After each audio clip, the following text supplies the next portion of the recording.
రమ్య, నువ్వు ఆ సెంటర్లో నిలబడు. జాగ్రత్త, ఒకవేళ వాళ్ళు నిన్ను కిడ్నాప్ చేస్తే నీకు మత్తు మందు కూడా ఇస్తారు. అయినా కూడా నువ్వేం టెన్షన్ పడకు రమ్య, మేం చూసుకుంటాం. Okay sir. నర్వస్గా ఉందా రమ్య? ఫీల్డ్లో మీరున్నారు, టీంని మీరు లీడ్ చేస్తుండగా నాకెందుకు భయం మేడం? నేను ఈ పని చేయగలను. Okay, take care. Okay madam.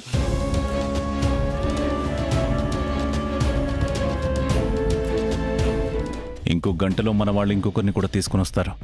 సాయంత్రానికి పని అయిపోతుంది. అనుకున్న ప్లాన్ ప్రకారం ఒక్కొక్కరిని ఒక్కో దేశం పంపించేద్దాం. జేడీ ఇన్వాల్వ్ అవ్వనంత వరకు ప్లాన్లో ఎలాంటి ఇబ్బంది ఉండదని తెలుసు, కానీ జేడీ గురించే భయపడుతున్నాను. నన్ను వెనక ఉండి ఇదంతా నడిపిస్తోంది హెల్త్ మినిస్టర్ మధుసూదన్ రావా? డాక్టర్, ఇక లేట్ చేయొద్దు. బ్రేక్ తీసుకోకుండా చేస్తావో లేదా ఇంకొకరి హెల్ప్ తీసుకుంటావో తెలీదు, కానీ బ్లడ్ టెస్టుల నుంచి ఆర్గాన్స్ తీసేంత వరకు అన్ని స్పీడ్గా చేయండి. అలాగే సార్.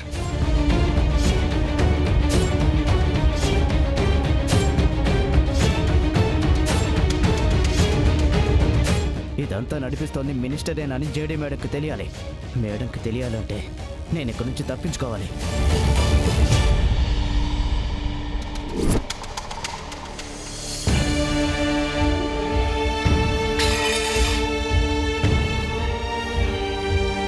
రామస్వామి, రే ఎక్కడ చచ్చావురా? బాయ్, అందరికీ టాబ్లెట్స్ వేయమని చెప్పానా? ఏమైంది బాయ్? ఎవడో ఒకడు వచ్చి మేము మాట్లాడుతుందంతా విన్నాడు. ముందెళ్ళేవాడిని పట్టుకో, వెళ్ళ. అలాగే బాయ్. అయ్యో, రేయ్ ఆగు! రేయ్! ఏంటి మీననేది? అన్ని జాగ్రత్తగా చేస్తున్నా, ఏ ప్రాబ్లము రాదన్నావు. వాడికి నేను మీతో చేతులు కలిపానని, మీ వెనక ఉండి ఇదంతా నడిపిస్తున్నది నేనే అని తెలిసిపోయింది. ఎందుకు మినిస్టర్ గారు కంగారు పడుతున్నారు? వాడికి నిజం తెలిసిన సాక్ష్యాలున్నా వాడు ప్రాణాలతో బయటికెళ్తేనే కదా మీకు ప్రాబ్లం. కృష్ణ, మనం ఆపరేషన్ రూమ్లోకి వెళ్లే టైంకి వాడిని తీసుకుని మన వాళ్ళు టేబుల్ మీద పడుకోబెట్టుంటారు. ఎక్కడికి రా పారిపోతున్నావు?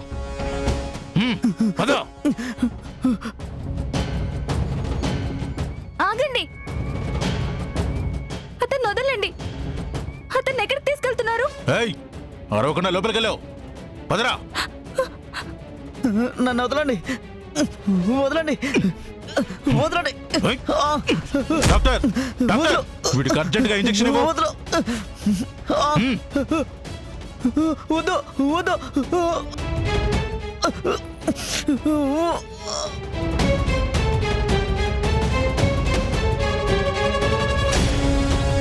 రామస్వామి, ఈ వెధవలు వెళ్లి ఒక్క పర్సన్ తీసుకురాలేకపోతున్నారు. నువ్వెళ్ళి తీసుకురా. మన కోసం పోలీసులు వెతుకుతూ ఉంటారు. వాళ్ళు వచ్చి కాపాడతారు. మా నాన్న నన్ను ఎలా అయినా కాపాడతారు. నేను వెళ్ళి ఆ పెద్ద ఆయన ఎవరో కనుక్కొని వస్తా. వెళ్ళదు కృష్ణ. ఏం కదని చెప్తున్నానుగా. అవును శ్రీవల్లి, నేను నిన్ను అసలు కిడ్నాప్ ఎందుకు చేస్తున్నానో చెప్పలేదు కదా. ఆర్గన్ ట్రాఫికింగ్ చేస్తున్నా. 100 కోట్ల బిజినెస్.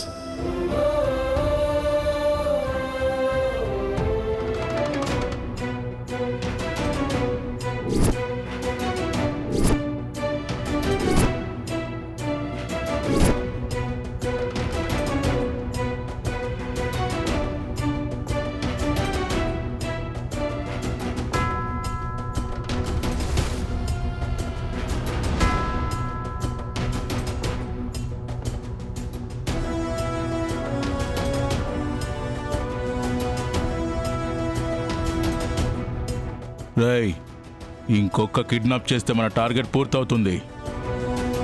ఇది మన ఏరియానే కాబట్టి ఫ్రీగా కిడ్నాప్ చేసుకొని వెళ్ళిపోవచ్చు. టార్గెట్ చూడండి రా. కెడి, అచ్చుడు. గైస్, అందరూ అలర్ట్గా ఉండండి. బాయ్స్ ఫీల్డ్లోకి వచ్చారు.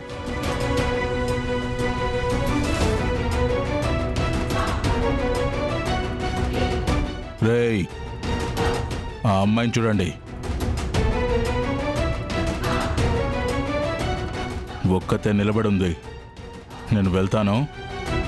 నేను ఆ అమ్మాయిని పట్టుకోగానే వచ్చేయండి. అలాగే బాయ్.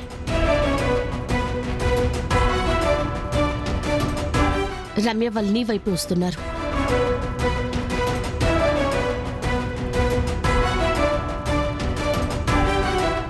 రమ్య, వాళ్ళు నిన్నే టార్గెట్గా ఫిక్స్ అయ్యారు. నువ్వు రెడీగా ఉన్నావా?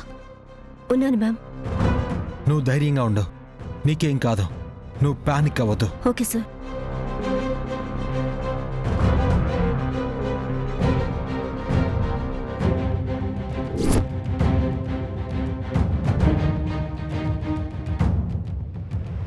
ఎక్స్క్యూజ్ మీ మేడం, టైం ఎంత అయింది?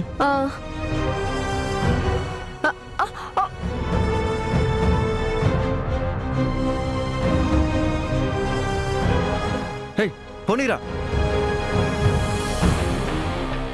రే ఆపరా.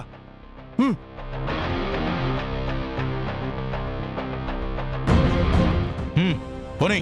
కెడిమో గైస్, వాళ్ళు రమ్యని కిడ్నాప్ చేశారు. మీరందరూ రిలాక్స్ అవ్వండి. మేము ఆ కార్ని ఫాలో అవుతున్నాం. Okay madam. కిరణ్, నువ్వు మా వెనకాల ఫాలో అవ్వు. Okay madam. కెడిపోని.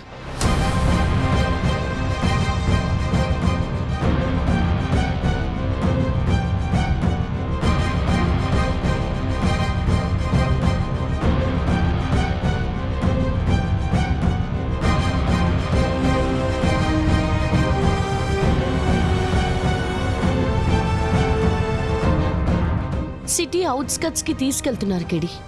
అవును జడి, కానీ ఇటువైపు పాడుబడ్డ ఫ్యాక్టరీస్ గాని పాత బిల్డింగ్స్ గాని ఏమీ లేవు. మరి ఇటువైపు ఎందుకు తీసుకెళ్తున్నాడో అర్థం కావట్లేదే.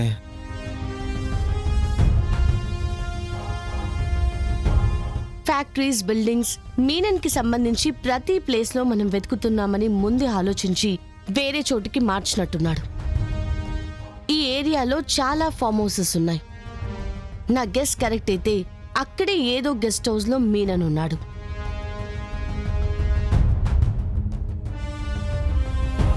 తను కిడ్నాప్ చేసిన మనుషులు కూడా ఉన్నారు. అయితే మనం శ్రీవల్లి దగ్గరికి వచ్చేసాం కాబట్టి తనకేం కాదు కదా. మనం తనని కాపాడగలం కదా. తను నా తోడబుట్టకపోయినా శ్రీవల్లి నా లైఫ్లోకి వచ్చినప్పటి నుంచి నేను అనాథని కాదని పెంచింది. తనకి నాకు ఏదో సంబంధం ఉంది అన్నట్టు అనిపించింది. తను నన్ను అన్నయ్య అని పిలిచిన ప్రతిసారి నా తోబుట్టు పిలిచినట్టే అనిపించింది. తనకేమైనా జరుగుతుందన్న ఆలోచనే నన్ను చాలా భయపెడుతుంది జడి. శ్రీవల్లికేం కాదు కెడి, నువ్వేం భయపడకు. అయినా తన అన్న కేడి ఉండగా శ్రీవల్లి మీద ఈగైనా వాళ్ళనిస్తాడా? ప్రాణం అడ్డేసేనా సరే ఆ ప్రాణాన్ని కాపాడ్డా?